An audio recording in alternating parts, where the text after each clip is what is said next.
कभी कभी लाइफ में ऐसा हो जाता है कि जब हमारी हिम्मत टूटने लग जाती है, बाहर से कोई मोटिवेशन काम नहीं आता है, किसी की बातें काम नहीं आती है, कुछ भी समझ नहीं आ रहा होता है, कुछ करने का मन नहीं कर रहा होता है, बस एक जगह पे पड़े होते हैं और टाइम पास कर रहे होते हैं। अपने गोल की तरफ आपने बड़ा एफर्ट किया, बहुत मेहनत करी, अपना सब कुछ लगा दिया उसमें, लेकिन रिजल्ट उसका बिल्कुल अपोजिट आया जैसा आपने सोचा था। होता है ऐसा, कई बार आती है लाइफ में सिचुएशन आती है ना, ऐसा लग रहा होता है कि सब कुछ ही खत्म हो गया है, अंदर से ऐसी फीलिंग आने लग जाती है। तो उस वक्त क्या करना चाहिए, मतलब कि उस वक्त खुद को मोटिवेट कैसे करें? उनको माइक दे दो। सर आपकी वीडियोस देखती हूँ। अच्छा, तो सारे करते हैं यहाँ पर आए।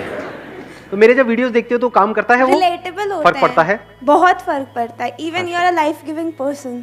इसको एक स्टेप और आगे बढ़ाते हैं कि अगर आपने मेरे वीडियोस देखे, और वैसे ऐसा होना तो नहीं चाहिए, लेकिन वो भी अगर काम नहीं किए, मेरे वीडियोस भी काम नहीं किए अपनी तारीफ करने में बड़ा मजा आता है नहीं? लेकिन मान लेते हैं कि अगर आप मेरे वीडियोस देख रहे हो, किसी के वीडियोस देख रहे हो, वो भी काम नहीं कर रहे, अब क्या करें? सर जैसे मेरा 2 बार सर एंट्रेंस मेडिकल का था सर, वो क्लियर नहीं हुआ था सर। उसमें मतलब कि पेरेंट्स का सर मनी भी लगा था उसमें, और टाइम भी लगा था उस समय। प्लान्स भी बहुत सारे थे कि मतलब फर्स्ट ईयर में अगर मतलब क्लियर हो गया तो ऐसा हो जाएगा, ऐसा हो जाएगा। वो सब खत्म हो गया, सब खत्म हो गया था। फिर बाद में ऐसा बहुतों के साथ हुआ होगा, रिलेट कर पा रहे होंगे, कितनों के साथ हुआ है ऐसा कुछ? ठीक है यस सर। फिर बाद में मैंने क्या किया कि पहले तो बूस्ट करने के लिए सर आपका मोटिवेशन वीडियो देखा सर। तो फिर वो काम नहीं किया? नहीं सर, वो टेम्परेरी बेस पे काम करता है। टेम्परेरी बेसिस पे किया, मतलब रेगुलर काम नहीं करता। मतलब आपने मेरा दिल रख लिया तो नहीं सर, मुझे लग रहा था काम ही नहीं किया, मतलब देखा है क्या लगा ऐसा, मतलब मैं इमेजिन कर रहा था। हाँ ठीक है। बाद में मतलब मैंने किया कि मतलब अकेले बैठ के प्लान किया फिर से कि मतलब कि ये मेरी मतलब कमियां थी, ये मेरी मतलब कि अच्छा है, मतलब इन टॉपिक्स में मैं अच्छा हूँ, इन टॉपिक्स में बेकार हूँ, तो फिर मुझे यहाँ से हेल्प लेनी है। मतलब पूरा एक तरह से मैंने प्लान किया सब कुछ। लिख करके किया है वैसे ही दिमाग में? नहीं किया सर, लिख करके किया प्रॉपर कि ये मेरी स्ट्रेंथ्स है, ये मेरी वीकनेसेस है। Yes sir. क्या इसके अलावा एक और काम भी हमने किया? क्योंकि अगर वो भी करें तो और बेटर हो सकता है। दैट इज कि जब मैंने वो तैयारी करी और मेरा नहीं हुआ, तो उसमें मैंने क्या गलतियां करी? एक तो है आपकी वीकनेसेस जिसके ऊपर आप काम कर रहे हो, एक है गलतियां। मे बी कि हमने मोबाइल पे बहुत ज्यादा टाइम पास किया। नहीं? हाँ, क्योंकि हम सच औरों को नहीं बोल सकते ना, खुद को तो बोल सकते हैं ना। घर वालों को बोला तो बड़े जूते पड़ेंगे कि बेटे यही टाइम पास ही करना था, सुट्टा ही मारना था, मतलब आपके लिए नहीं वैसे, तो मेरे पैसे क्यों लगवाए, है ना?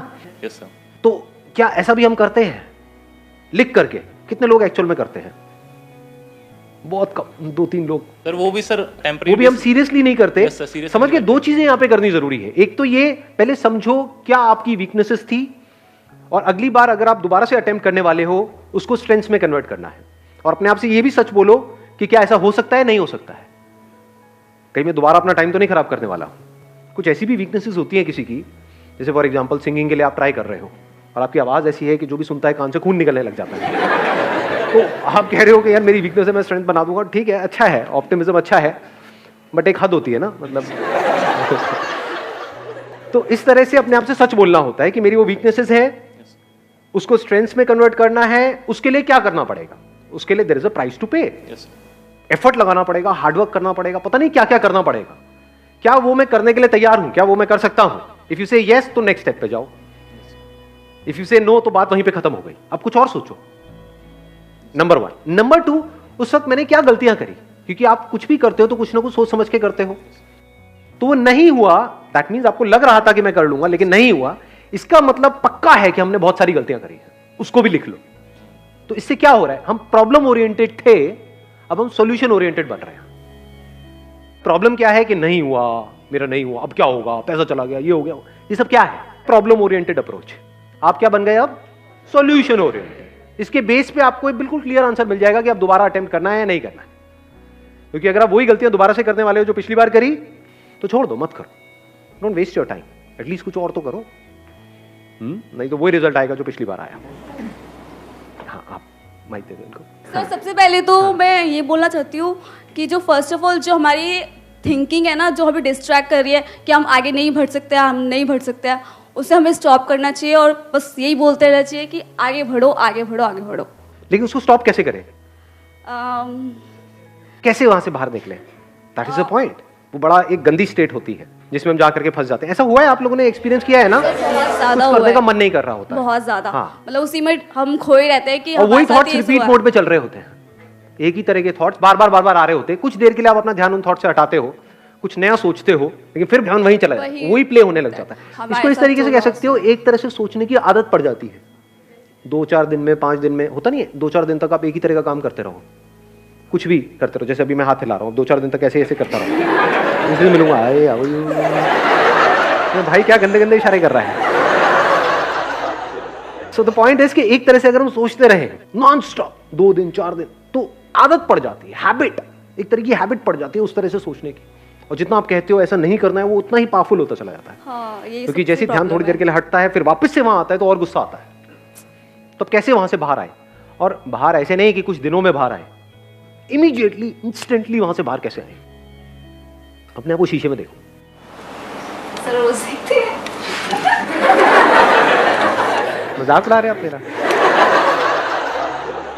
हम जैसे देखते हैं वो वाला देखना नहीं, हाय क्या लग रही है, मैं वो वाला देखने की बात नहीं कर रहा। मतलब देख करके खुद को मोटिवेट करना सीखो, वो सबसे पावरफुल मोटिवेशन है।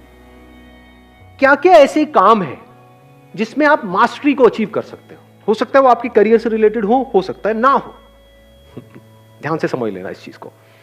लाइफ में सबसे ज्यादा जो मजा आता है ना, वो आता है किसी भी पर्टिकुलर काम में मास्टरी को अचीव करके। लेकिन आप सबकी कंडीशनिंग कैसी हुई पड़ी है, घर में जो माहौल है यहाँ पे वहां पे, वो मास्टरी की कहीं कोई बातें नहीं होती है, वहां पे होती है क्रैक करने की बातें। क्रैक करो क्रैक करो, क्रैक से क्या हो जाए। Think about mastery, don't think about packages. ऐसे हम सोचते हैं ना, सुबह ये हो गया तो इतने का पैकेज, ये हो, चिंती बनते चले आ रहे हैं। हो सकता है आप अपने माइंड में सोच करके बैठे हो, हाँ 6 लाख का पैकेज लग जाएगा तो ये हो जाएगा वो हो जाएगा। हो सकता है आप 60 लाख डिजर्व करते हो, 7 लाख नहीं 60 लाख। खुश हो जाओ, आपकी बात हो रही है। क्या आपको पता है आपकी एक्चुअल कैपेबिलिटी क्या है? नहीं पता जी, किसी को नहीं पता। वो तो जब आप खुद पे काम करना एक्चुअल में शुरू करोगे अपनी मास्टरी के ऊपर, तब पता लगेगा क्या निकल के आ रहा है वहां से। किसी को नहीं पता होता है, ये मैं आपको सच बता रहा हूं। मतलब at the age of 18, 19 years, 20 years, किसी को नहीं पता होता है कि आने वाले 10 साल बाद, 20 साल बाद क्या होने वाला है। डिपेंड करता है हम क्या ट्रैक पकड़ रहे हैं। ट्रैक गलत पकड़ लिया तो फंसते चले जाते हैं, और ट्रैक सही पकड़ लिया तो कुछ कमाल का हो जाता है। सही मतलब क्या? अपना ध्यान फालतू की चीजों से हटाओ, मास्टरी पे ले आओ, एक्सपर्टीज पे ले आओ। इसका दूसरा वर्ड भी हो सकता है एक्सपर्टीज, कि क्या क्या ऐसे काम है जिसमें मैं एक्सपर्टीज को अचीव कर सकता हूं या कर सकती हूं। This gives you hell lot of energy, क्योंकि अब ये आपके हाथ में पूरा कंट्रोल है। क्रैक करना ना करना आपके हाथ में कंट्रोल नहीं है।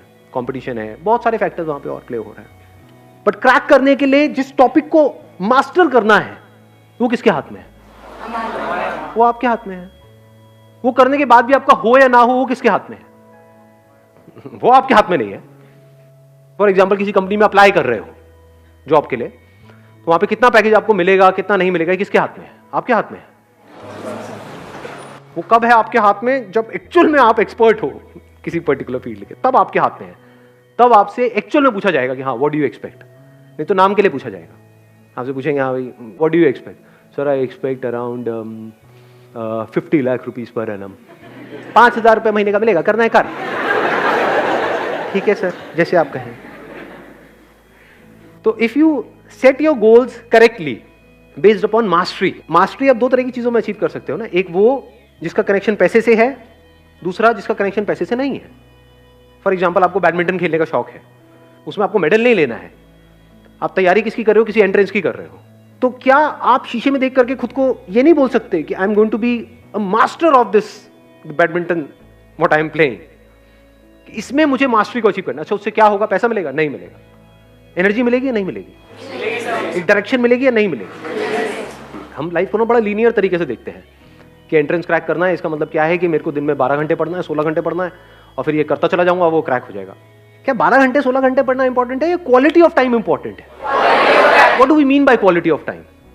One pointed focus, 100% concentration. वो कहां से आती है? क्या उसका फिजिकल फिटनेस से कनेक्शन है या नहीं है? अंदर जो केमिकल लोचा चलता रहता है उससे कनेक्शन है या नहीं है? तो जब खेलते हैं तो क्या होता है? अंदर डोपामिन रिलीज होता है नहीं होता? पता है ना, इतना साइंटिफिकली हमको पता है ना। उससे क्या होता है? अच्छा फील हो रहा होता है। और मज़े की बात बताऊं क्या है, आपको एक बहुत मज़ेदार बात बताता हूँ। मैं डेली खेलता हूँ बैडमिंटन पिछले काफ़ी टाइम से। तो हमारा अपना एक ग्रुप बना हुआ है और है, ज़्यादातर सब ऑलमोस्ट मेरी एज के हैं वहाँ पर, मतलब 15-16 साल के। मजाक कर रहा हूँ, 30-40 साल के हैं।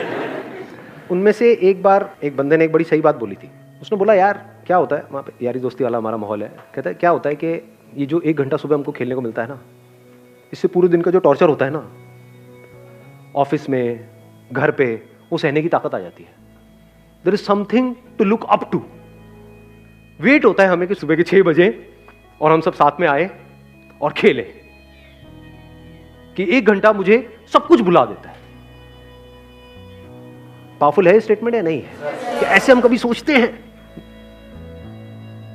एक ऐसा एंट्रेंस जो आप क्रैक करना चाहते हो, उसके लिए जो पढ़ाई करनी है वो आपको करनी पसंद नहीं है, तो वो क्या है? टॉर्चर नहीं है। तो टॉर्चर है ना, तो उस टॉर्चर को सहने की मोटिवेशन कहां से आएगी? क्या ऐसा कर रहे हो? बैडमिंटन से नहीं, मतलब कहीं से भी। ये नहीं सारे बैडमिंटन खेलते हैं, कुछ भी, what ever it is, that could be football, that could be cricket, that could be anything, what ever you like doing, whatever your interests are, whatever your passions are, चाहे उसका आपके प्रोफेशन से connection है या नहीं है, उसमें गोल बना दो मास्टरी को।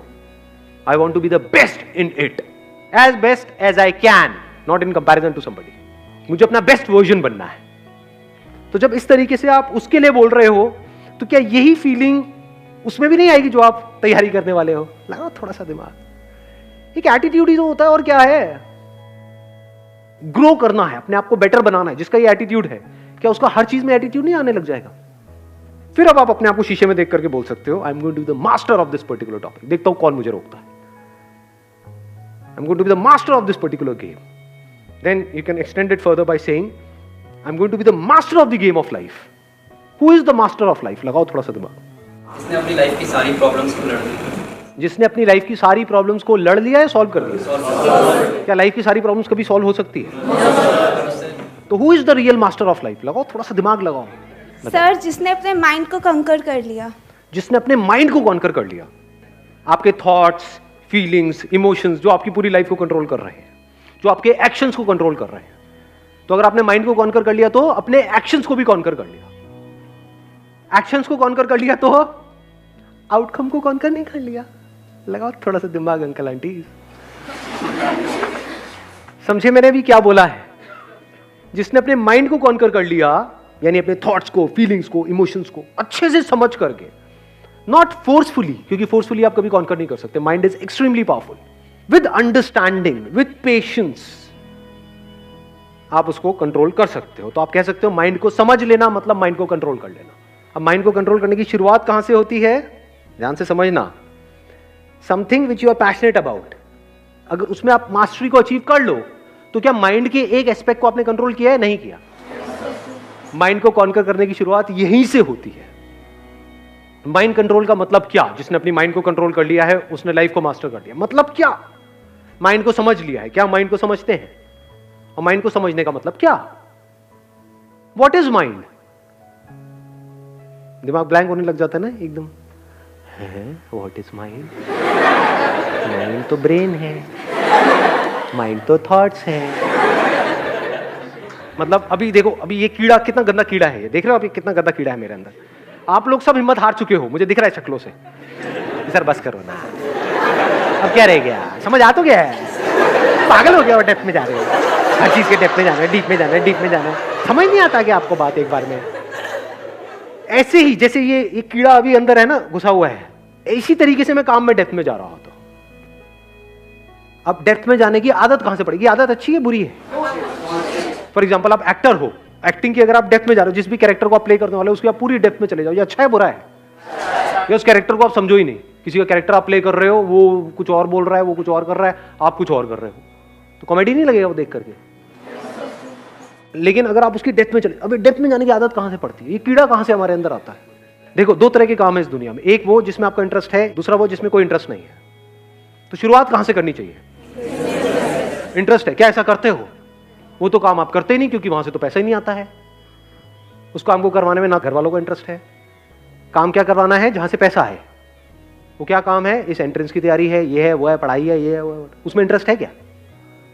है क्या? नो सोच सोच के क्यों बोल रहे हो? पढ़ने में बड़ा मजा आता है। आहा, पढ़ाई मजा आने वाला, आज तो पढ़ने को मिलेगा। ऐसा होता है अंदर से? हाँ, नहीं होता है। यस और नो? यस और नो? क्या शुरुआत यहां से होनी चाहिए? या शुरुआत होनी चाहिए माइंड को ट्रेन करने की ऐसा काम करवाने से जिसमें आपका इंटरेस्ट है? क्या आसान है, क्या मुश्किल है? जिस काम में इंटरेस्ट है उसमें मास्टरी को अचीव करना आसान है, मुश्किल है? आसान है। आसान है, बहुत आसान है। तो करो ना। उसको परफेक्शन से कर रहे हो, उसमें इंप्रूव हो रहे हो, उसमें बेटर हो रहे हो, उसमें ग्रो कर रहे हो। जहां पर जाकर के लोग सेटिस्फाइड हो जाते हैं, वहां से आपकी शुरुआत होती है। ऐसे बंदे की हिम्मत कभी भी टूट सकती है? इम्पॉसिबल। या हिम्मत बढ़ती चली जाएगी। जैसे जैसे आप अचीव करते चले जाओगे तो आप कैसे बनते चले जा रहे हो? आपका माइंड कैसा बनता चला जा रहा है? You always want to go on the next level. फिर जिस लेवल पे जाते हो वहां तक तो आसपास वाले जाने की सोचते भी नहीं है, और ये करते ही रहते हो। तो अगर यहां पर ये कर रहे हो जिस काम में इंटरेस्ट है, तो धीरे धीरे क्या जिस काम में इंटरेस्ट नहीं है उसमें भी माइंड ऐसे ही नहीं चलने लग जाएगा? दो तरह के काम हो गए ना, एक वो जो आपके करियर से कनेक्टेड है, दूसरे जो नहीं है, लेकिन दोनों में परफेक्शन तक पहुंचना है। एक में इंटरेस्ट है, एक में नहीं है, दोनों में परफेक्शन तक पहुंचना है। तो कितना कुछ है करने के लिए। अलग हो अब आप पूरी दुनिया से, बिल्कुल अलग हो, और तभी आपके साथ कुछ अलग हो सकता है, ऐसा जो पूरी दुनिया में किसी के साथ नहीं हो सकता, जहां तक कोई सोच भी नहीं सकता।